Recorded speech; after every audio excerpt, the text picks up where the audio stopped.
नमस्कार दोस्तों, स्वागत है आपका बेखबर न्यूज़ यूट्यूब चैनल पर, जहां आपको मिलती है सबसे पहले और सबसे भरोसेमंद जानकारी सरकारी नौकरियों, सरकारी योजनाओं और देश दुनिया की ताज़ा खबरों की। अगर आप भी चाहते हैं कि आपको हर ज़रूरी अपडेट सही समय पर मिले, तो अभी चैनल को सब्सक्राइब करें, वीडियो को लाइक करें और अपनी राय कमेंट में ज़रूर दें। बेल आइकन दबाना न भूलें ताकि आप कोई भी महत्वपूर्ण अपडेट मिस न करें। तो चलिए दोस्तों, आज की जानकारी की ओर बढ़ते हैं और जानते हैं वो बातें जो आपको जाननी जरूरी हैं। आज हम बात करने वाले हैं इंजीनियरिंग प्रोफेशनल्स के लिए एक बहुत बड़ी भर्ती के बारे में।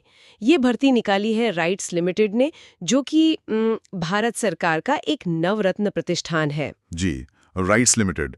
और ये जो नवरत्न टैग है, ये सिर्फ एक फैंसी नाम नहीं है। अच्छा। हाँ, इसका सीधा मतलब है कि कंपनी को बड़े वित्तीय फैसले लेने और अपने प्रोजेक्ट्स को तेजी से आगे बढ़ाने की आजादी है। मतलब स्वायत्तता ज्यादा वाह, है। बिल्कुल। तो जब राइट्स जैसी कंपनी इतने बड़े पैमाने पर भर्ती करती है, तो ये सिर्फ कुछ खाली पद भरने की बात नहीं होती। ये इस बात का संकेत है कि देश में बड़े इंफ्रास्ट्रक्चर प्रोजेक्ट्स की एक लहर आने वाली है और राइट्स उसके लिए अपनी टीम तैयार कर रहा है। तो आज हम सिर्फ ये नहीं समझेंगे कि इस नौकरी के लिए आवेदन कैसे करना है, बल्कि ये भी जानने की कोशिश करेंगे कि ये अवसर एक अनुभवी इंजीनियर के करियर के लिए क्या मायने रखता है। चलिए इस भर्ती की परतों को एक-एक करके खोलते हैं। जी। सबसे पहले ये भर्ती असिस्टेंट मैनेजर के पद के लिए है और इसमें लगभग हर कोर इंजीनियरिंग ब्रांच शामिल है, जैसे सिविल, मैकेनिकल, इलेक्ट्रिकल। हाँ, और signal and telecommunication, metallurgy, IT, यहाँ तक कि फूड टेक्नोलॉजी और फार्मा में भी। सही में इसका दायरा तो काफी बड़ा है। बिल्कुल, राइट्स का काम बहुत फैला हुआ है। रेलवे लाइंस, हाईवे, एयरपोर्ट, बंदरगाह, अब नाम लीजिए। तो मतलब एक सिविल इंजीनियर शायद किसी नए रेलवे कॉरिडोर पर काम करेगा। या किसी हाईवे प्रोजेक्ट पर। और एक मैकेनिकल इंजीनियर वो रोलिंग स्टॉक डिज़ाइन या किसी बड़ी वर्कशॉप के मैनेजमेंट का हिस्सा बन सकता है। मतलब ये सिर्फ एक डेस्क जॉब नहीं है। बिल्कुल नहीं, ये देश के ट्रांसपोर्ट नेटवर्क को सीधे तौर पर आकार देने का मौका है। ये बात इसे और भी दिलचस्प बना देती है। लेकिन यहाँ एक बहुत महत्वपूर्ण पहलू है जिस पर सबकी नजर जाएगी। ये भर्ती कॉन्ट्रैक्ट के आधार पर है। बिल्कुल। और कॉन्ट्रैक्ट शब्द सुनते ही कई लोगों के मन में नौकरी की असुरक्षा का ख्याल आता है। सही सवाल है। क्या पीएसयू में भी इसका वही मतलब है जो प्राइवेट सेक्टर में होता है? ये एक बहुत ही जरूरी सवाल है और यहीं पर बारीकी को समझना होगा। देखिए, प्राइवेट सेक्टर में कॉन्ट्रैक्ट अक्सर एक तय समय के लिए होता है जी और उसके बाद अनिश्चितता होती है। जी। लेकिन राइट्स जैसी सरकारी संस्था में कॉन्ट्रैक्ट का मतलब अक्सर प्रोजेक्ट आधारित होता है। प्रोजेक्ट आधारित मतलब जब तक प्रोजेक्ट चल रहा है, आपकी जरूरत है। और भारत में इंफ्रास्ट्रक्चर प्रोजेक्ट्स तो दशकों तक चलते हैं। अच्छा। और ये कॉन्ट्रैक्ट्स अक्सर परफॉर्मेंस के आधार पर रिन्यू होते रहते हैं। कई बार बहुत लंबे समय तो चलते हैं और स्थायी होने की संभावना भी बन सकती है। तो इसे एक अस्थायी काम समझने की भूल नहीं करनी चाहिए। तो ये एक अलग तरह का रोजगार मॉडल है जो प्रोजेक्ट की जरूरतों से जुड़ा हुआ है। और अगर हम योग्यता की शर्तों को देखें तो ये बात और भी साफ हो जाती है। कैसे? इसमें न्यूनतम 2 साल का अनुभव और अधिकतम आयु 40 वर्ष रखी गई है। हाँ, ये साफ इशारा है कि राइट्स ने नए लोगों को ट्रेनिंग नहीं देना चाहता। बिल्कुल सही पकड़ा आपने। वो ऐसे अनुभवी प्रोफेशनल्स को ढूंढ रहे हैं जो पहले दिन से ही जिम्मेदारी संभाल सकें और प्रोजेक्ट्स में योगदान दे सकें। मतलब ready to deploy man power. Exactly. 2 साल का अनुभव ये सुनिश्चित करता है कि उम्मीदवार को अपने क्षेत्र की प्रैक्टिकल समझ हो और 40 साल की ऊपरी आयु सीमा ये बताती है कि वे इंडस्ट्री में कई साल बिता चुके अनुभवी लोगों के लिए भी दरवाजे खुले रख रहे हैं। तो ये फ्रेशर्स की भर्ती नहीं है। नहीं, ये अनुभवी विशेषज्ञों की खोज है। और इसमें एक शर्त ये भी है कि अनुभव आपकी डिग्री पूरी होने के बाद का होना चाहिए। ट्रेनिंग या इंटर्नशिप को इसमें नहीं गिना जाएगा। हाँ, और ये बहुत तार्किक भी है। RITS एक कंसल्टेंसी फर्म है। उसका काम ही है विशेषज्ञ सलाह देना और बड़े प्रोजेक्ट्स को मैनेज करना। सही बात है। तो इसके लिए उन्हें ऐसे लोग चाहिए जिन्होंने इंडस्ट्री में काम किया हो, चुनौतियों को समझाओ और जिनके पास समस्याओं को सुलझाने का असल अनुभव हो। अकादमिक ज्ञान जरूरी है, लेकिन यहाँ असली परीक्षा प्रैक्टिकल अनुभव की है। अच्छा, तो मान लीजिए कोई उम्मीदवार इन सभी शर्तों को पूरा करता है, तो उसे किस तरह की चयन प्रक्रिया से गुजरना होगा? मैंने देखा कि इसके 2 चरण हैं। 60% है और इंटरव्यू का 40%। मतलब दोनों ही चरण बहुत महत्वपूर्ण है। बहुत ज्यादा। लिखित परीक्षा में 125 ऑब्जेक्टिव सवाल होंगे, जिनके लिए 2.5 घंटे का समय मिलेगा। यहाँ पर जो बात मुझे सबसे दिलचस्प लगी वो ये है कि लिखित परीक्षा में कोई नेगेटिव मार्किंग नहीं है। आमतौर पर गंभीर प्रतियोगी परीक्षाओं में गलत अनुमानों को रोकने के लिए नेगेटिव मार्किंग रखी जाती है। यहाँ इसका ना होना क्या दर्शाता है? ये एक बहुत अच्छा अवलोकन है। नेगेटिव मार्किंग ना होने के 2 मतलब हो सकते हैं। पहला, RITS चाहता है कि उम्मीदवार सभी प्रश्नों को हल करने का प्रयास करें, बिना डरे। हाँ, वे शायद उम्मीदवारों के ज्ञान की गहराई के साथ-साथ उनके अप्रोच को भी देखना चाहते हैं, ना कि सिर्फ उनकी सटीकता को। हो सकता है वे ऐसे लोगों को पसंद करें जो रिस्क लेने से ना डरें। या शायद ये भी हो सकता है कि इतने बड़े पैमाने पर भर्ती के लिए ये स्क्रीनिंग का एक तेज तरीका हो। ये भी एक संभावना है। जब हजारों लोग आवेदन करते हैं, तो नेगेटिव मार्किंग के बिना मूल्यांकन प्रक्रिया थोड़ी सरल हो जाती है। लेकिन इसका एक और मनोवैज्ञानिक असर होता है। उम्मीदवार ज्यादा आत्मविश्वास के साथ परीक्षा देते हैं, लेकिन असली फिल्टर वो इंटरव्यू में लगाया गया है, जिसका वेटेज 40% है। हाँ, और इस 40% को भी बांटा गया है 30% टेक्निकल और प्रोफेशनल नॉलेज के लिए और 10% पर्सनैलिटी और कम्युनिकेशन स्किल्स के लिए। इसका मतलब ये सिर्फ एक सवाल जवाब का सेशन नहीं होगा। बिल्कुल नहीं। 30% का वेटेज ये बताता है कि वो आपके इंजीनियरिंग के ज्ञान की गहराइयों को परखेंगे। आपसे आपके पिछले प्रोजेक्ट्स, आपकी स्पेशलाइजेशन और प्रैक्टिकल समस्याओं को हल करने के तरीकों के बारे में पूछा जाएगा। और बाकी के 10%?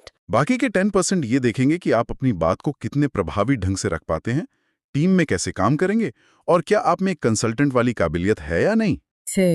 राइट्स के लिए काम करने का मतलब क्लाइंट से डील करना भी होगा। बिल्कुल, प्रेजेंटेशन देना, मीटिंग्स करना, तो कम्युनिकेशन स्किल्स तो बहुत जरूरी हैं। तो पूरी चयन प्रक्रिया एक ऐसे प्रोफेशनल को खोजने के लिए बनाई गई है जिसके पास तकनीकी ज्ञान भी हो, अनुभव भी हो और उसे सही तरीके से पेश करने की कला भी हो। जी। अब आते हैं उन जरूरी डिटेल्स पर जो आवेदन करने वालों के लिए सबसे ज्यादा मायने रखती हैं, यानी तारीखें।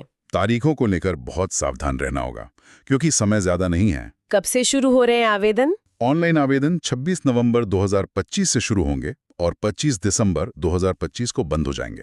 और परीक्षा? और लिखित परीक्षा की तारीख भी पहले से तय है, 11 जनवरी 2026। ओह, यानी आवेदन की आखिरी तारीख के ठीक 17 दिन बाद परीक्षा है। जी, इसका मतलब है कि तैयारी पहले से ही शुरू करनी होगी।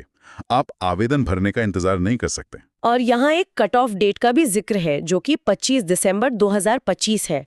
इसे थोड़ा आसान भाषा में समझाएं। कट ऑफ डेट का मतलब है कि आपकी योग्यता से जुड़ी हर शर्त इसी तारीख या इससे पहले पूरी होनी चाहिए।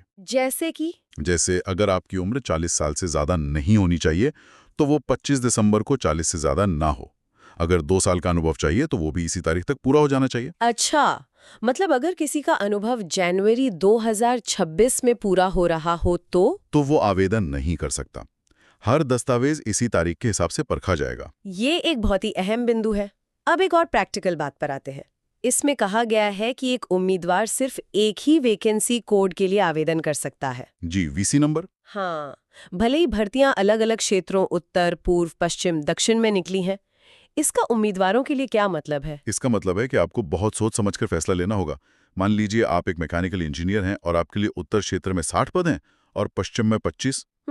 आपको चुनना होगा कि आप कहाँ आवेदन करना चाहते हैं। आप दोनों जगह आवेदन नहीं कर सकते, क्योंकि सभी पदों के लिए परीक्षा एक ही दिन और एक ही समय पर होगी।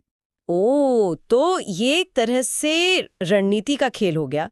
आपको अपनी पसंद, पदों की संख्या और प्रतिस्पर्धा का अनुमान लगाकर एक ही जगह दांव लगाना होगा। बिल्कुल। अब आते हैं उस सवाल पर जो हर कोई जानना चाहता है, सैलरी और फीस। बताया गया है कि सीटीसी लगभग 5,09,000 रुपए सालाना होगी। हाँ, ये एक सांकेतिक राशि है। सीटीसी यानी कॉस्ट टू कंपनी में सैलरी के अलावा भी कई चीजें शामिल होती हैं, जैसे पीएफ कंट्रीब्यूशन वगैरह। तो हाथ में आने वाली सैलरी इससे थोड़ी अलग हो सकती है। जी, और ये आपकी पोस्टिंग की जगह पर भी निर्भर करती है। लेकिन इसे सिर्फ एक आंकड़े के तौर पर नहीं देखना चाहिए। RITS जैसे प्रतिष्ठित संस्थान के साथ काम करने का अनुभव और जो एक्सपोजर मिलता है, उसकी कीमत कहीं ज्यादा है। सही कहा। और आवेदन शुल्क के बारे में क्या जानकारी है? जनरल और ओबीसी उम्मीदवारों के लिए ये 600 रुपए प्लस टैक्स है, जबकि EWS, SC, ST और PWD उम्मीदवारों के लिए ये 300 रुपए प्लस टैक्स है। ठीक है। यहाँ एक बहुत अच्छी बात यह है कि अगर SC, ST या PWD उम्मीदवार परीक्षा या इंटरव्यू में शामिल होते हैं तो उनकी फीस उन्हें वापस कर दी जाएगी। ये वाकई एक अच्छा कदम है। जी, ये एक तरह से ये सुनिश्चित करने का तरीका है कि आर्थिक वजहों से कोई गंभीर उम्मीदवार पीछे ना हटे। बहुत बढ़िया। अब इस पूरी चर्चा को समेटते हुए अगर कोई इंजीनियर जो हमें सुन रहा है ये तय करता है कि उसे आवेदन करना है, तो उसे आवेदन प्रक्रिया के दौरान किन बातों पर सबसे ज्यादा ध्यान देना चाहिए? सबसे जरूरी है दस्तावेज। आवेदन ऑनलाइन है और आपको अपने सभी दस्तावेजों की साफ स्कैन कॉपी अपलोड करनी होगी। कौन कौन से दस्तावेज? इसमें आपकी 10वीं की मार्कशीट जो कि जन्मदिन के सबूत के लिए है, सभी सेमेस्टर मार्कशीट, डिग्री सर्टिफिकेट और सबसे महत्वपूर्ण अनुभव के प्रमाण पत्र शामिल हैं। अनुभव के प्रमाण के तौर पर क्या-क्या देना होगा? सिर्फ एक्सपीरियंस लेटर काफी है? नहीं, सिर्फ एक्सपीरियंस लेटर शायद काफ़ी ना हो। वे ज़्यादा ठोस सबूत मांग सकते हैं, जैसे आपका ज्वाइनिंग लेटर, रिलीविंग लेटर और सैलरी स्लिप। अच्छा। इसका मकसद ये सुनिश्चित करना है कि आपका दावा मजबूत हो। अगर आपके दस्तावेज अधूरे हैं या साफ नहीं हैं, तो आपका आवेदन बिना किसी सूचना के रद्द हो सकता है। ये बहुत जरूरी है। हाँ, इसलिए फॉर्म सबमिट करने से पहले हर चीज़ को 2 बार जांचना बहुत ज़रूरी है। एकदम। एक छोटी सी गलती आपकी पूरी मेहनत पर पानी फेर सकती है। तो दोस्तों, ये थी हमारी आज की महत्वपूर्ण वीडियो। अगर आपको ये वीडियो अच्छी लगी तो लाइक करें और अपने विचार कमेंट बॉक्स में जरूर दें। और आने वाली सभी नई नौकरियों की पूरी जानकारी के लिए बेखबर न्यूज़ चैनल को सब्सक्राइब करना ना भूलें।